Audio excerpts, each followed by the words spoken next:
All right, let's check back in with Mallory Schnell one last time. Mallory, there are a couple of events going on around town today for Halloween and, trick-or-treating and things like that.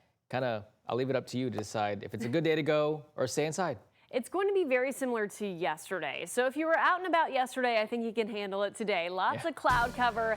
A light shower can't be ruled out. Some sprinkles at best, thanks to some dry air that we do have in place. Once we head into this evening, tonight, and tomorrow, we'll see that rain a little bit more widespread, more of it reaching the ground. But in terms of the rainiest day of the week, if you have plans on Wednesday, I would make sure they are indoors because we are expecting off and on rain throughout the entire day on Wednesday, and that will likely be the heaviest of the week, with many of us picking up about an inch or so of potential rainfall there. Now, of course, all of this rain this week will really help keep drought conditions in check. This is the latest look at the drought monitor. This is updated and released every week, every Thursday morning, and much of the area not included in the drought monitor at all. We have a few areas in the yellow. Those are abnormally dry conditions, and that just means if we don't see improvement, that they could lead to drought. But once again, quite a bit of rainfall is on the way for the upcoming week. Your high temperatures for the next 5 days staying in the lower 60s today, tomorrow into Tuesday.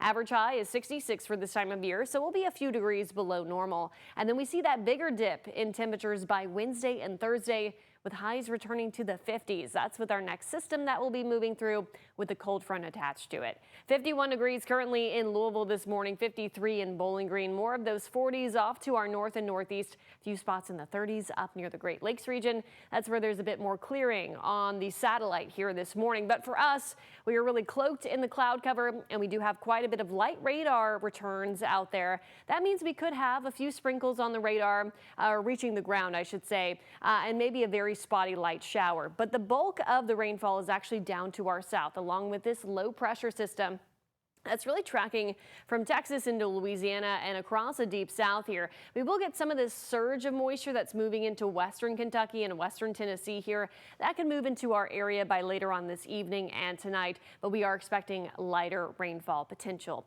I do want to draw your attention to the tropics. Of course, we've been tracking Melissa. This has rapidly intensified from a tropical storm to now a Category 4 hurricane. Just take a look at that eye here with winds of 140 miles per hour. Unfortunately, this is a really terrible setup for Jamaica, so they're expecting some major impacts there on its forecast track. It'll turn off to the northeast this week, moving over Cuba and then eventually back over the Atlantic.